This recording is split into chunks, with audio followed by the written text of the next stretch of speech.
Ini susah kalau kita pikiran tidak terbuka, hati tidak terbuka, memang ini susah. Masalah akan terus berlanjut. Dan kebencian itu akan selalu diumbar-umbar terus. Memang buat saya secara moral juga tuh sangat bermasalah ya. Membangun gereja dengan cara untuk memfitnah orang lain, ya, memaki orang lain, ya itu tidak benar. Apakah ini karya Roh Kudus juga membangun gereja yang model begini? Saya juga tidak tahu. Kalau memang Roh Kudus yang mengizinkan begitu, kita bisa salahkan Roh Kudus ini. Kita bisa tuduh Roh Kudus yang buat begini. Ya, kalau mereka yakin itu karya Roh Kudus, ya, kita bisa tuduh Roh Kudus. Apakah Roh Kudus yang mengajarkan mereka supaya membenci begitu? Saya tidak tahu. Karena pada kenyataannya kita dalam gereja Katolik tuh paling ajarannya para presbiter dengan episkopos kita punya, para uskup itu tidak yang mau menyerang orang lain itu. Kita hanya iman ke dalam, ajaran ke dalam bagaimana untuk mengajarkan umat supaya Injil itu bukan hanya dihafal, Injil itu bukan hanya kita baca, tetapi yang penting apa? Diamalkan, itu yang penting. Makanya buat kita orang Katolik, kita tidak usah ngomong banyak hal. Kesaksian hidup itu yang paling luar biasa. Karena dari kesaksian hidup itulah, di sanalah Injil itu dihidupi. Injil itu menjadi hidup, bukan lagi hanya buku. Tapi Injil itu hidup di dalam diri orang. Contoh Maria Teresa tadi yang Bang Gia bilang tadi, wah itu salah satu santa yang saya sangat kagumi betul. Dia begitu mempengaruhi dunia, ya, sampai kematiannya itu menjadi hari berkabung dunia, ya. Berapa kali dipanggil PBB sebagai tokoh perdamaian dunia. Itu sangat luar biasa Maria Teresa itu. Atau Santo Yohanes Paulus kedua, atau Santo Fransiskus Assisi, wah itu lagi. Itu luar biasa tuh. Jadi memang syukur Bang, dalam gereja Katolik ini, walaupun serang kiri kanan, kita tetap kokoh sampai sekarang. Mau serang bagaimanapun, tetap ada tokoh reformer dalam gereja sendiri yang membangun. Ketika ada kurang bagus dalam gereja, contoh abad 12-13, muncullah Fransiskus Assisi. Pada zamannya Ignatius, itu yang pendiri Jesuit itu dia muncul. Itu banyak. Antus Santo Hieronymus, itu di abad yang ke-15 juga. Itu muncul juga untuk bagaimana menjelaskan. Santo Hieronymus Emiliani membantu umat dengan gerakan sederhananya, ya, bukan menjelaskan iman secara menyeluruh, doktrin-doktrin, tapi bagaimana mengajarkan orang untuk hidup sesuai Injil. Itu yang penting bagi saya. Kalau kita hanya baca-baca saja kemudian menyerang orang, nah ini apakah kita hidup sesuai pesan Injil cinta kasih dalam kitab suci? Nah ini perlu dipertanyakan. Begitu Bang. Oke Halo, Pak, Bang Gia. Corpus Christi. Ya, ada satu orang yang berkomentar di sini meskipun di luar konteks, tetapi saya mau mengatakan tuduhan kalian itu bisa dijawab semuanya kok. Hanya saja kalian bersedia nggak otak kalian dibuka, telinga kalian dibuka atau tidak. Jadi jangan kira kami nggak bisa jawab, ya. Ini ada orang yang menuduh seperti ini. Kejadian 6 ayat 6 sampai 7, Tuhan Anda menyesal. Apakah yang Maha Kuasa bisa menyesal? Kamu belajar tentang majas nggak ketika belajar bahasa Indonesia? Kalau seandainya majas itu digunakan dalam bahasa keagamaan, kira-kira Anda mengerti nggak majas itu? Kalau Anda belum mengerti itu, ya belajar bahasa Indonesia dulu sebelum berkata-kata, ya kan? Ini sih di luar konteks, tetapi saya tergelitik melihat ucapan seperti ini seolah-olah nantangin dan kita nggak sanggup, ya, untuk menjawab. Nah, setelah saya jelaskan, nggak tahu sanggup nggak dia membantah juga, memberi bahasa yang dia tahu selama ini. Nah, makanya di sini saya jawab ke dia begini. Tuhan menyesal itu bahasa antropomorfisme. bahasa antropomorfisme itu menggambarkan sesuatu yang di luar jangkau akal manusia itu seolah-olah bertindak seperti manusia. Nah, jadi Anda yang membuat chat ini, belajarlah yang baik. Jangan kira kami itu nggak bisa jawab, tetapi kami itu low profile. Saya ulangi lagi, kami orang Katolik banyak yang mengerti, tapi kami low profile. Kami nggak mau sombong, low profile. Kami tahu, bahkan kalau kitab sucimu kamu mau tanya, saya tahu. Mau tanya yang mana, kitab yang mana? Saya tahu, tapi saya tidak mau urusin. Bukan urusan saya itu. Ya kan? Nah, kalian ini yang ngurus kitab kami ini loh. Ketika kitabmu nanti disentuh, nggak mau. Ya kan? Nanti kalau saya mau sentuh kitabmu, nanti kamu nuduh penistaan. Makanya dewasa dululah, kamu masih kanak-kanak dalam beriman. Jadi, kalau masih kanak-kanak, nggak sepantaran dengan kami lah. Ya. Jadi, jawabannya, Tuhan Anda menyesal apakah Maha Kuasa? Yang dimaksud menyesal di situ bukan seperti manusia, tapi digambarkan seperti manusia. Artinya apa? Supaya manusia itu mengerti maksudnya. Nah, jadi dibahasakan ya. Tuhan itu dibahasakan dalam bahasa manusia, bukan bahasa langit. Gitu loh. Menyesal di situ ya, bagaimana kalau manusia menyesal? Ya, berarti kan dia nggak suka dengan kelakuan tertentu dari manusia-manusia lain itu. Nah, sama Tuhan itu, dalam arti di konteks di sini, menyesal di sini ya, dia menyesal melihat manusia berbuat perbuatan yang tidak baik. Tetapi supaya manusia mengerti ya pakai kata menyesal di situ. Entah apa kata di awan sana ya, itu bahasa awan sana. Mungkin pakai bahasa filsafat sekalipun. Nah, ini salah satunya juga pakai bahasa dari antropomorfisme. Ini kan salah satu bahasa yang dipakai dalam ilmu pengetahuan. Tapi saya kurang tahu Anda yang menuduh ini, Anda sampai mana belajarnya.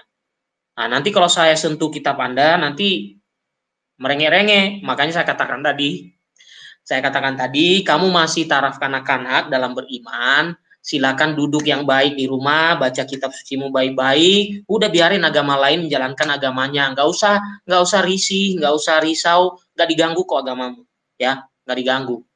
Oke? Jadi saya tunggu nih jawabannya kamu nih. Saya sudah jawab nih. Menyesal di situ itu bahasa antropomorfisme. Siapa tahu kamu ada pengertian lain ya. Saya tunggu.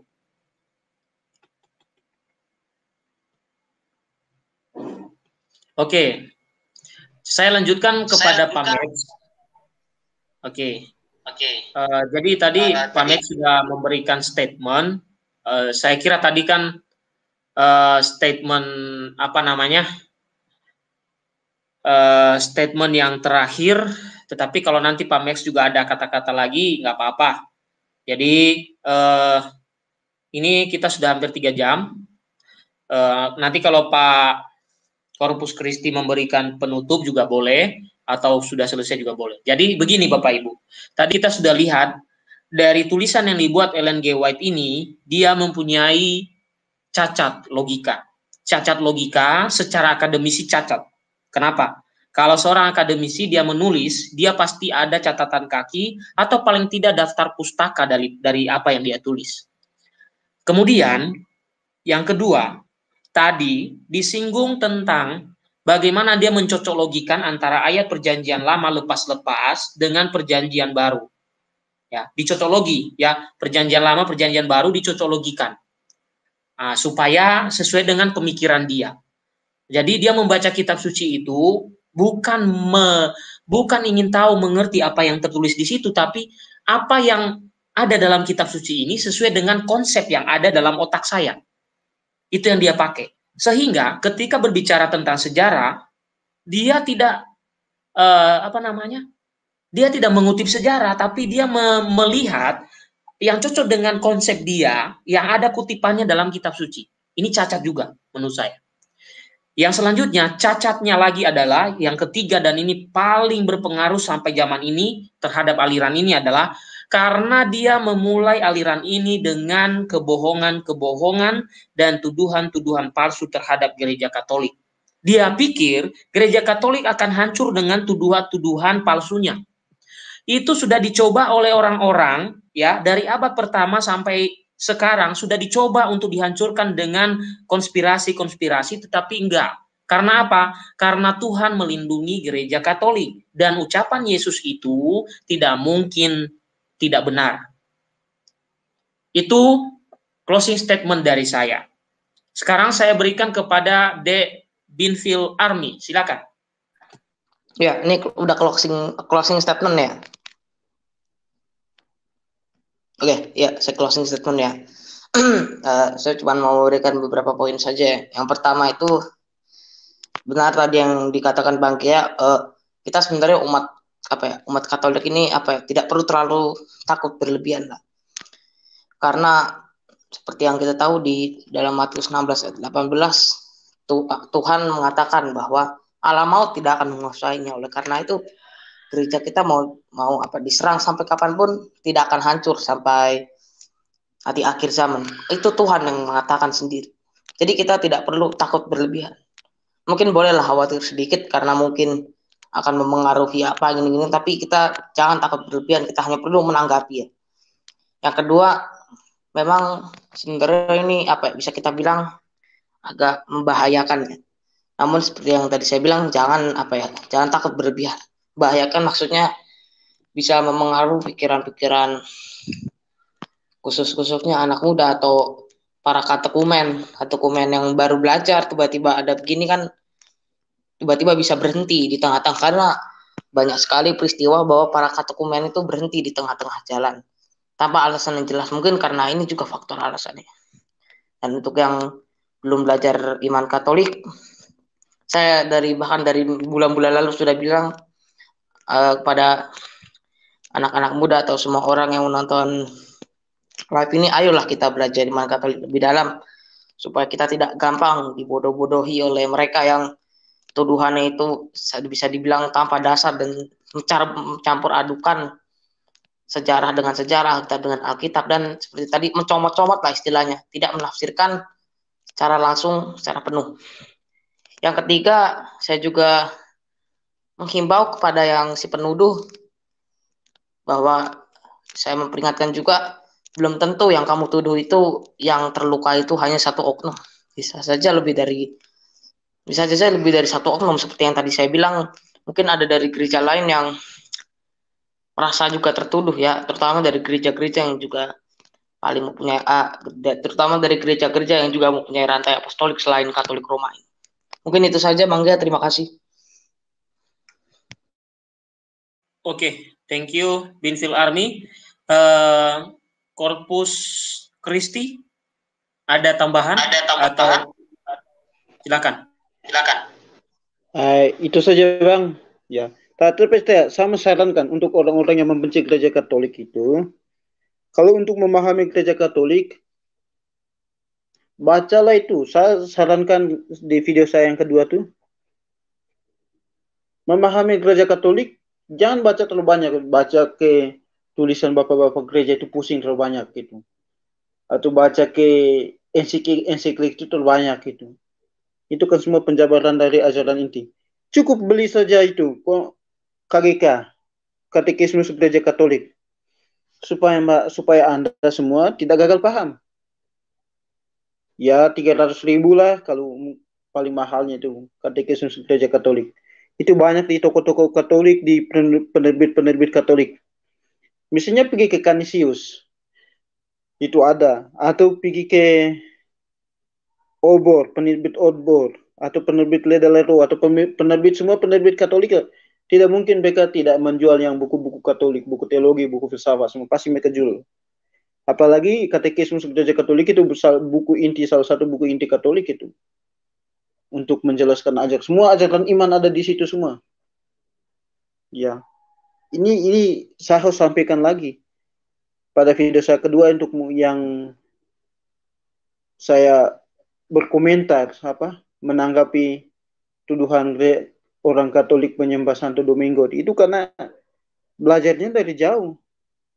Memang sulit kalau kita belajar dari jauh. Hanya melihat orang melakukan sesuatu, baru kita nyimpulkan, ini dia buat begini, dia buat begitu. Nah, ini susah.